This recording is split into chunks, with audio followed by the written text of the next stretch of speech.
जो final day है आज 1 मई को रिजर्व डे के अलावा, उसमें जिस तरीके की एक्सपेक्टेशंस थी गेम को लेकर, लगभग वैसा ही प्रोसेस जो है गेम का चला है। जी हाँ, शुरू में मैच शुरू जरूर हुआ, एक डेढ़ घंटे 2 घंटे करीब मैच चला भी, लगभग 27 ओवर पूरे यहाँ पर हो गए। अगर हम देखें 27.3 ओवर पूरे हो गए, लेकिन उसके बाद बारिश जब एक बार आई उसके बाद रुकने का नाम उन्होंने नहीं लिया और मैच जो है वो आज के लिए कहीं ना कहीं कॉल्ड ऑफ कर दिया गया, जो कि अब अगले दिन यानी रिजर्व डे पर जाकर शुरू होगा, जो कि एक्सपेक्टेशन था शुरू से कि शुरू में 2-2.5 घंटे ही कहीं ना कहीं मैच एक्सपेक्टेड यहाँ पर हो रहा था।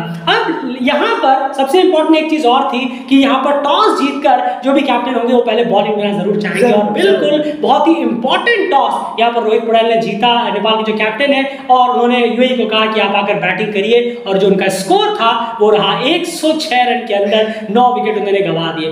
बिल्कुल आप कह सकते हैं कि नेपाल ने पूरे सिंगल जितने भी वक्त ये गेम हुआ है ग्राउंड पर, उस उतने वक्त के लिए पूरी तरह से डोमिनेट किया है इस गेम को।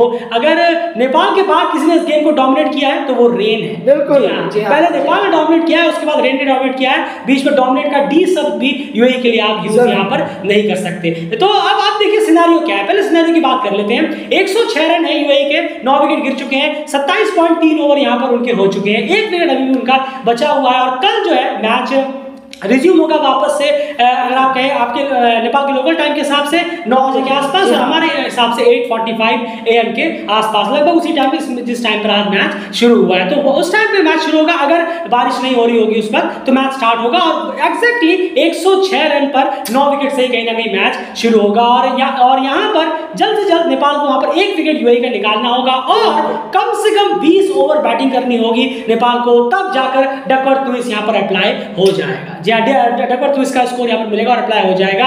और अगर नेपाल ने उससे पहले चेंज कर लिया तो फिर बात ही खत्म होगी, क्योंकि एक मैच आपको याद होगा यूएई के खिलाफ जो वर्ल्ड क्रिकेट लीग 2 का मैच हुआ था, जहां पर 70 या 75 पे शायद यूएई को ऑल आउट कर दिया था नेपाल ने, फिर आसिफ और कुशल आए थे, आसिफ ने तेज तरार स्कोर करके मैच खत्म हुआ। जैसे ही मैच खत्म हुआ उसके 2-3 मिनट बाद ही बारिश शुरू हो गई थी, फिर मैच जो है बारिश लगातार होती रही। तो वही है कि अगर नेपाल ने पहले चेंज कर लिया विश्व से पहले तो मैच ही खत्म है, नेपाल पूरी तरह से एशिया कप में पहुंच जाएगा। और अगर मैच चलता रहता है तो कम से कम 20 ओवर होने चाहिए, तब डकवर्थ लुईस वहां पर लगेगा और उस हिसाब से चीजें आगे बढ़ेंगी। तो और अगर मैच शुरू ही नहीं हो पाता, मान लीजिए कि अगर बारिश पे बारिश हो जा रही है, मैच शुरू ही नहीं हो रहा, 1 घंटा निकल गया, 2 घंटा, 3 घंटा, 4 घंटा, 5 घंटा, पूरी शाम तक बारिश ही होती रही और सुपर ओवर तक का भी मौका नहीं मिला, तो फिर क्लियरली है कि हायर सीडिंग की वजह से नेपाल जो है वो एशिया कप में पहुंच जाएगा। तो अगर पूरे दिन कल बारिश होती है, लगातार होती रहती है, कोई मैच का चांस नहीं बनता, तब भी वहां पर नेपाल पहुंच रहा है। और अगर मैच 2-2.5 घंटे भी हो जाते हैं तो अभी फिलहाल पूरी तरह से नेपाल ड्राइविंग सीट पर है कि वो इस मैच को जीत कर आगे रिकॉर्ड कर सकता है। लेकिन यहाँ पर कंडीशंस क्या कुछ हो सकती हैं उस पर बात आगे जरूर करेंगे, और इस पर भी बात करेंगे कि एशिया कप कैंसिलेशन को लेकर जो न्यूज आ रही है उसके बारे में कितनी सच्चाई है और क्या कुछ उस पर रिलेटेड जरूर आगे डिस्कशन करेंगे। लेकिन सबसे पहले आज की बात करें, क्योंकि आज नेपाल की बॉलिंग हुई है तो आप ही को इसे ज्यादा बेहतर तरीके से एनालाइज करना होगा। 106 रन 9 विकेट, किस तरीके की बॉलिंग रही है पेसर्स की, स्पिनर्स की और यूएई के बैट्समैन की? नहीं जरूर देखिए, अगर हम बात करें बैटिंग कार्ड को अगर आप देखेंगे तो साफ पता चलेगा कि यूएई के बल्लेबाजों ने बहुत ज्यादा गलतियां की हैं। यहाँ पर आज ऊपर के जो बल्लेबाज हैं जैसे मोहम्मद वसीम है, वृत्या अरविंद और आर्यन लाकड़ा जिस तरीके से आउट हुए, रमीश शहजाद आउट हुए, और बेहतरीन लाइन रखी है, इसमें कोई धराई नहीं है, बॉडी के क्लोज बॉल भी रखी है, लेकिन विकेट गिरने का तरीका बहुत गलत था। आप यूएई के बल्लेबाजों ने जिस तरीके का क्रिकेट आज खेला है वो बिल्कुल ही नहीं लग रहा था कि एक इंटरनेशनल स्टैंडर्ड का क्रिकेट है। 5वें स्टंप पे जाके मोहम्मद वसीम इतने स्टार्टिंग के फेस में बल्ला लगा रहे, वृत्या अरविंद शुरू में जब विकेट गिर गए हैं, आप आए हैं, आपको पता है बॉल मूवमेंट करेगा, आप बैट्समैन है, इतना अंदाजा तो हर बैट्समैन को होता है भाई कि जब मॉइस्चर है, एक बेहतरीन कंडीशन बना हुआ है बॉलिंग के लिए, तो फिर आप कैसे बाहर की बॉल को इतने ज्यादा वाहियात तरीके से आप बल्ला लगा सकते हैं, वो भी इस तरीके से कर रहे हैं। आप लीव करिए, जितना लीव करेंगे उतना बेहतर होगा। स्टार्टिंग का फेस अगर लीव करता यूएई तो 1 विकेट या शायद 2 विकेट का नुकसान यूएई को होता, बजाय इसके कि 4-4 विकेट गंवा बैठा यूएई अपने स्टार्टिंग के फेस में। बॉल बहुत अच्छी रखी, बहुत सही जगह टप्पा रखा, इसका मतलब ये नहीं है कि उस बॉल में विकेट ही मिलना था। खासकर वसीम को और वृत्या अरविंद और आर्यन लाकड़ा का जो विकेट है, आर्यन लाकड़ा का विकेट आप बिल्कुल कह सकते हैं बॉडी के बहुत क्लोज था, बहुत ही क्लोज था। करण केसी ने जबरदस्त बॉल रखी थी और पूरा ट्रैप किया उन्हें, स्लिप भी रखी थी, स्लिप नहीं होता तो वो वहाँ ऑब्वियसली वो बच जाते हैं और वो बॉल कहीं ना कहीं इतनी अच्छी डाली वो वेस्ट हो जाती है। लेकिन और आप देखिए माफ कीजिएगा, उसके बाद अगर आप नीचे आएंगे तो रोहन मुस्तफा का विकेट भी आप देखिए कैसे बहुत खराब शॉट, क्या थे, कहाँ दिमाग था। मेरे ख्याल से वो अभी भी ग्राउंड के बाहर ही थे, वो ग्राउंड में रहे ही नहीं है, उनका दिमाग था ही नहीं शायद जिस बॉल में उन्होंने विकेट देके गए हैं वो संजीव। बिल्कुल, बहुत ही आप कह सकते हैं कि पूर एग्जीक्यूशन था शॉट का, इतनी खास बॉल भी नहीं थी संदीप की तरफ से, लेकिन उसके बावजूद भी एक खराब शॉट मिला और सीधा उन्होंने कैच थमा बैठा। अगर हम उनके पीछे की बात करें, उसके बाद आसिफ खान भी हवाई फायर करते हुए चैलेंज जरूर किए, लेकिन हवाई फायर करते हुए वो भी चले गए। लेकिन एक चीज यहाँ पर जरूर कहना होगा यान, ललित राजवंशी की जो बॉलिंग रही है और साथ साथ में पेसर्स की भी, पेसर्स ने टीज जरूर किया। अगर हम देखें शुरू में मोहम्मद वसीम ने जो विकेट गिरा वहां पर थर्ड मैन को ऊपर लेकर ललित राजवंशी कैच थी, वो बेहतरीन कैच थी, वो एक अच्छा प्लान था, टीज जरूर किया है पेसर्स ने, सोमपाल ने, करण ने, फिर गुलशन ने भी नीचे आकर, खास करके सोमपाल करण ने, कि हम बाहर रख रहे हैं, हम हमारा जो वेदर है, कंडीशन है वो भी कहीं ना कहीं फेवरेबल है, मूवमेंट हमें थोड़ी बहुत मिल रही है, आपको बल्ला लगाना ही होगा। और वही चीज यूएई ने करके भी दी, वहां पर पेशेंस की कमी दिखाई, लेकिन बॉलर्स को क्रेडिट देना होगा सोमपाल करण को कि उन्होंने टीज लगातार वो करते रहे, बाहर बॉल रख के। नहीं, जरूर किया है, लेकिन एक आध बैट्समैन भी टेम्परामेंट दिखाने की जरूरत है। कहां गई वो इनिंग 170 वाली, 174 वाली, वो 150 वाली मोहम्मद वसीम की कहां गई? वृत्ति अरविंद है या रोहन मुस्तफा का एक्सपीरियंस। आखिर हम एक्सपीरियंस कहते क्यों है, किस लिए कहते हैं ये वर्ड? रमीज शहजाद का वो वेस्ट इंडीज के खिलाफ खेला गया शतक, वो सब गया पानी में। जी हाँ। आप आज फाइनल में क्या कर रहे हैं? जिस तरीके से आपने विकेट खोए हैं, नेपाल ने एक्स्ट्राऑर्डिनरी बॉलिंग कराई है, इसमें कोई दोहराई नहीं है, कोई क्रेडिट नहीं ले रहा, लेकिन भाई कुछ बॉलों में जो आपने विकेट दिए हैं वो कहने लायक नहीं है। वो विकेट वाली बॉल थी ही नहीं। वो मोहम्मद वसीम का, वृत्ति अरविंद का, रोहन मुस्तफा का और आसिफ खान ने जब 46 बनाए थे तो खैर बहुत लेट हो गया था, उस वक्त काफी विकेट गिर गए थे, लेकिन एक केयरलेस शॉट वो भी था। बिल्कुल था। क्यों? क्योंकि आपकी टीम अभी खेल रही है, अभी मैच ऐसा नहीं है कि आप चेस कर रहे हो तो या स्कोर को चेस नहीं कर पाए तो आप अपना विकेट गवा दे रहे हैं। 23 ओवर पड़े थे जब आप खेल रहे थे, तब तो मालूम नहीं था कि ऐसा कुछ बारिश हो रही है। हाँ, टिप टिप जरूर हो रहा था, बूंदाबांदी हो जा रही है, लेकिन उसमें भी आप आराम से रह सकते थे, अभी नॉट आउट रह सकते। क्यों? वो बॉल, फिर मैं वही कहूंगा उसी बात पर कि आपने वो विकेट दे दिया, वहां उठा के मारा। ऐसा नहीं था कि हाँ चलिए बॉल बड़ी जबरदस्त घटी है या एल्बो आप रोकने के लिए गए तो आप मिस आउट कर गए, एल्बो हो गए या बोल्ड हो गए, वो जबरदस्त बॉल थी, लेकिन आप खुद जानबूझकर आराम से आपने बल्ला उठाया और वो विकेट गया। तो ये 3-4 विकेट जो हम बात कर रहे हैं यहाँ पर, इन्होंने खुद अपने विकेट दिए हैं, बचा जा सकता था। इतना बड़ा मैच, इतना बड़ा जो इंपॉर्टेंस है इस मैच का, यूएई के ना कोई प्लेयर समझ पाया है, ना शायद कभी समझ भी पाएगा, मुझे नहीं मालूम, इतने बड़े प्लेटफॉर्म पर। लेकिन वहीं पर आप नेपाल को देखें, देख लीजिए। बिल्कुल सही कहा आपने, और सबसे इंपॉर्टेंट बात है, बस यही सबसे बड़ा रीजन था कि आपको याद होगा जब विद्या ने लगातार 174 175 कर रहे थे, हम एशियन ऑफ द वीक के नॉमिनीज आपके सामने प्रेजेंट कर रहे थे, वहां पर कहीं ना कहीं काफी लोगों ने ये कहा कि विद्या भी डेफिनेटली डिजर्व करते हैं वगैरह वगैरह वगैरह, वो सब उन्होंने सबने अपनी राय रखी, वो अपनी जगह पर सही होंगे, लेकिन हम अपनी पे स्टिक थे कि कोई बात नहीं। उन्होंने अब हम देखेंगे ओमान के खिलाफ, ये हम देखेंगे हांगकांग के खिलाफ, और ये हम देखेंगे नेपाल के खिलाफ। आपको ये भी देखना होगा कि उन्होंने किस ओपोनेंट के खिलाफ मारे हैं। आप देखिए वो यहाँ पर आए, वृत्ति अरविंद आए 8 रन पर आउट, पिछले मैच में हांगकांग शायद ओमान के खिलाफ 18 रन पर आउट, हांगकांग के खिलाफ 3 या 4 रन पर आउट। यही सबसे बड़ा फैक्टर है।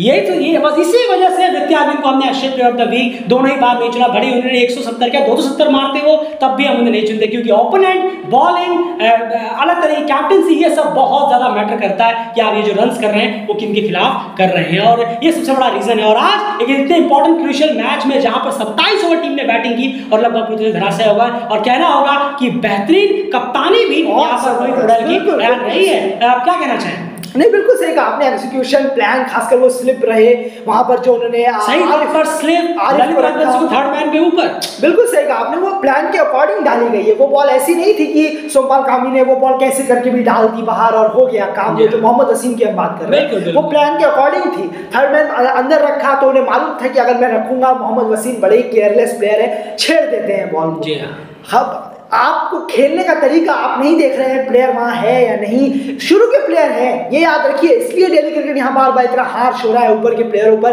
आप बड़ी इनिंग खेलने वाले प्लेयर हैं सब, जितने टॉप ऑर्डर के प्लेयर होंगे 2-3 विकेट तक, 4 विकेट तक, उन सभी के ऊपर तो होता है इनको बनाना, बड़े स्कोर को करना। लेकिन नेपाल की कप्तानी और नेपाल का प्लान मास्टर स्ट्रोक रहा, जो यूएई को खड़े भी नहीं होने दिया उन्होंने, और वो वैसे ही सहमे हुए से लग रहे थे जब उन्होंने अचानक से अचानक कहाँ, अब तो उन्हें आदत हो जानी चाहिए कि जब भी आप नेपाल आए या कहीं भी जाएं, नेपाल के फैंस तो कहीं पीछे छोड़ने वाले हैं नहीं, वो जबरदस्त फैंस है, भर देते हैं स्टेडियम। और उसका नमूना एक और देखने को मिला, उसी में शायद वो सहम गए थे, अपने आप में ही डरे हुए थे। बिल्कुल, खैर ये भी एक्सक्यूज तो यहाँ पर बनेगा नहीं कि किस तरह की सिचुएशन आपकी थी, लेकिन यहाँ पर बैटिंग जो है बहुत ज्यादा खराब रही है और उस पे रोहित पटेल की जो कैप्टनसी रही है, खास करके उनकी फील्डिंग प्लेसमेंट को लेकर यहाँ क्रेडिट उन्हें जरूर देना पड़ेगा। और साथ साथ में बॉलर्स का जो यूटिलाइजेशन रहा है वो बेहतर रहा है। जैसे हमने पहले कहा 9 के 9 विकेट डेफिनेटली बॉलर्स की वजह, बॉलिंग सटीक बॉलिंग की वजह से नहीं, लेकिन कम से कम 5-6 विकेट ऐसे थे जो बॉलर्स ने बहुत ज्यादा टीज किया, बेहतर लाइन पर रखा, इस वजह से विकेट्स मिले। और बाकी 3-4 जो है वो यूएई ने प्रेशर में आकर गिफ्ट में भी कहीं ना कहीं दिए हैं। और एक बात यहाँ पर है, और बॉलिंग कार्ड की यहाँ बात करें तो लगभग सभी ने बेहतर यहाँ पर बॉलिंग कराई है, लाइनमेंट अच्छी रखी है यहाँ पर। बिल्कुल कहना होगा। और सेकंड स्पिनर तो एक कह सकते हैं आपकी एक अमृत के तौर पर अब टीम के साथ जुड़ गए। जो सेकंड स्पिनर की एक टीम को जरूरत थी वो फाइनली अब लगातार जो है वो पूरी होती जा रही है नीड उसकी। जरूर 100 आउट ऑफ 100 यहाँ देना होगा बॉलिंग को, इसमें दोहराई नहीं है। आपने जैसा कहा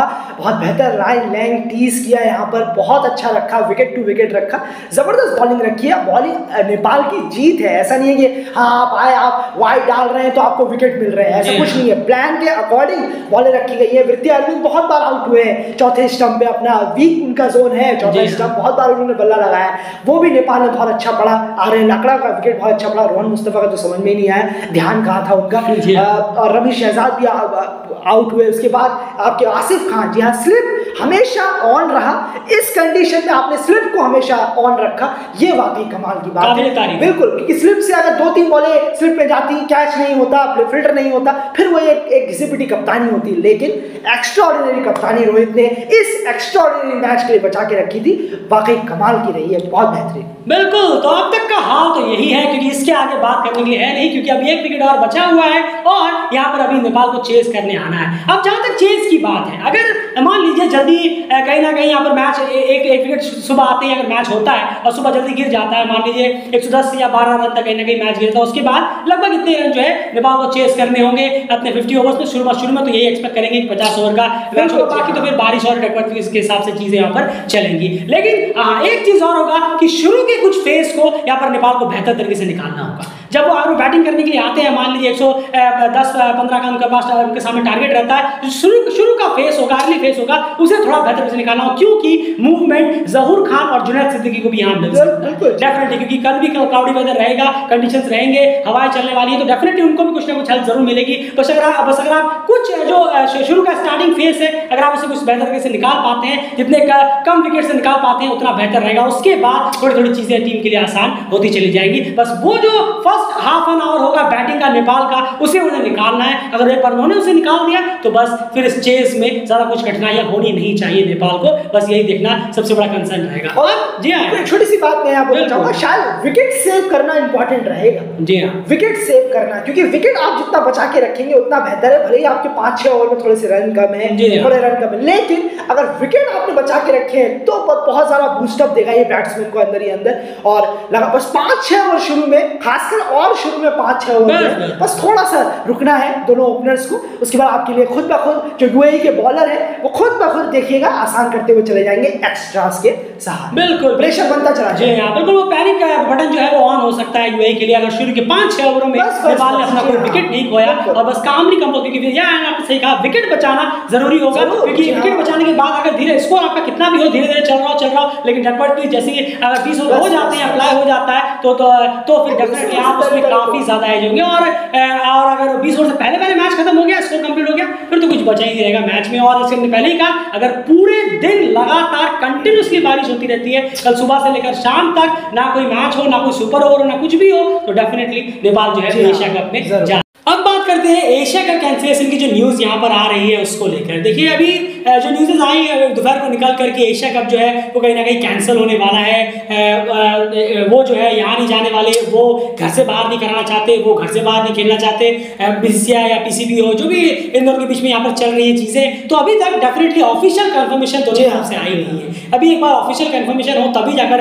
कुछ चीज़ें हम कह सकते हैं। ऐसे तो बहुत सारी न्यूज़ेस आती हैं, बहुत सारी न्यूज़ सही भी होती है, बहुत सारी न्यूज़ेस गलत भी निकलती निकलती हैं और अच्छे रिसोर्सेज से भी कहीं ना कहीं न्यूज़ गलत और सही भी निकलती है। लेकिन अभी भी हमें ऑफिशियली वेट करना होगा दोनों बोर्ड्स की तरफ से। और एक चीज़ और है कि ऐसा लगता नहीं है कि एशिया कप अब इतनी आसानी से मुंह उठाकर आप कैंसिल कर देंगे और बस सब कुछ शांत माहौल रहेगा, ऐसा भी बिल्कुल नहीं है। इतना आसान नहीं है कि आप एक पूरा अपने पाथवे स्ट्रक्चर आपने एक होस्ट कराया, एक चैलेंजर कप से टीम्स आई मेहनत कर एक इवेंट तक पहुंची, फिर प्रीमियर कप में आई, फिर प्रीमियर कप में मेहनत करके टीमें आगे बढ़ रही हैं और एशिया कप तक पहुंचेंगी। ऐसा भी नहीं है कि बस आप ऐसे रफा दफा कर दिया और सब ऐसे कैसे रह जाएगा, ऐसा बिल्कुल भी नहीं होना चाहिए। और उम्मीद भी है कि ये सब जो ड्रामा वगैरह है ये कुछ देर तक चलता जरूर चीज़ों को स्पाइस अप करने के लिए, लेकिन ऐसा ना हो एट द एंड तो बहुत ज़्यादा बेहतर होगा। एशिया कप अपने वक्त पे ही हो, उम्मीद भी ये है और कहीं ना कहीं लगता है कि ये चीजें जरूर कुछ ना कुछ इसका सोल्यूशन जरूर निकल के आएगा। लेकिन यार डेल ग्रेट ने काफी वक्त पहले एक अपना स्टैंड स्पीसीज पे रखा था और वो डेफिनेटली वही था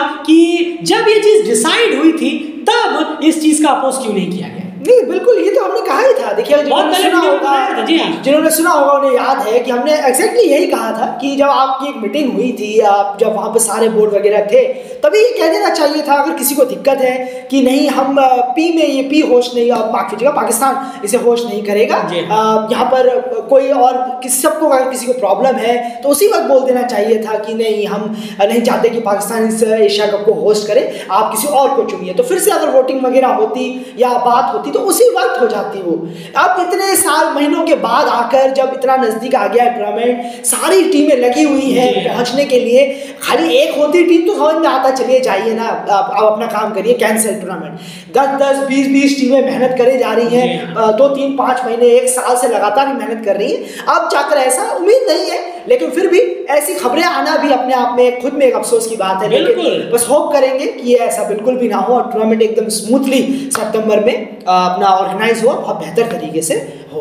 बिल्कुल यही उम्मीद की जा सकती है। और वापस से बिल्कुल सही कहा आपने, वही चीज यहाँ पर वापस दोहराना चाहेंगे कि अगर इंडिया में अगर विषय को दिक्कत थी यहाँ पर तो डेफिनेटली उसी वक्त कहना चाहिए था जब वेन्यू डिसाइड हो रहे थे। जी हाँ, एशिया कप के वेन्यू डिसाइड हो गई, भैया 2023 का एशिया कप कहाँ होना है, सब मिलकर बात करिए, पाकिस्तान में होना है, तो आपने भी अप्रूवल दे दिया। तो उस वक्त ही आपको अपोज करना चाहिए था। अगर उस वक्त से ही आपका अपोज रहता, सेम स्टैंड रहता, तो शायद अब तक कोई ना कोई सोल्यूशन यहाँ पर निकल कर आ जाता। लेकिन अब वहां पर आपने कुछ कहा नहीं और ऑफिशियली अनाउंसमेंट कर दिया ICC ने कि पाकिस्तान जो है होस्ट करेगा, और आप जाकर आप इस चीज को ज्यादा फिर स्पाइस अप कर रहे हैं कि यहाँ नहीं जाएंगे, वहां नहीं जाएंगे, ये नहीं करेंगे, वो नहीं करेंगे। तो ये सब चीजें कहीं ना कहीं अब थोड़ा समझ से परे होती है। आप सिर्फ अपने बारे में या फिर आप दोनों अपने ही बारे में मत सोचिए, हम यहाँ किसी नहीं कह रहे, आप दोनों अपने में ही मत लगे रहिए। ये चीजें बहुत लंबी चलती रहती है।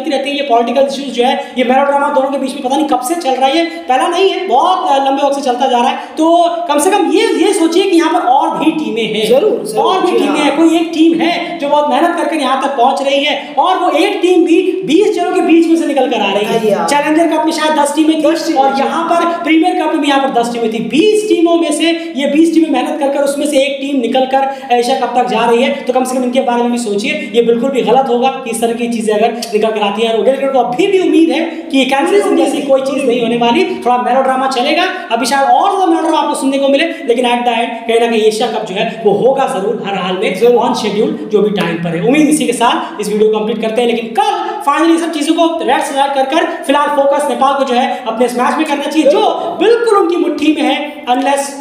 अनलेस नहीं, अगर पूरा बारिश हो जाता है तो भी वही जीत रहे हैं। बस यहाँ पर थोड़ा अगर मैच होता है तो शुरू के 5-6 ओवर काम कंपोज होकर उस फेस को निकाल देना पड़ेगा जुनैद ज़हूर के ओवर्स को। उसके बाद डेफिनेटली नेपाल इस मैच में हावी हो सकता है और चेस को आसानी से कर सकता है। फिलहाल इस वीडियो में इतना ही। कल कंप्लीट एनालिसिस लेकर अगर मैच होता है या फिर नहीं भी होता है तो एक फाइनल रिजल्ट तो आ ही जाएगा, आपके सामने वीडियो जरूर प्रेजेंट करेंगे। फिलहाल इस वीडियो में इतना ही, बाय।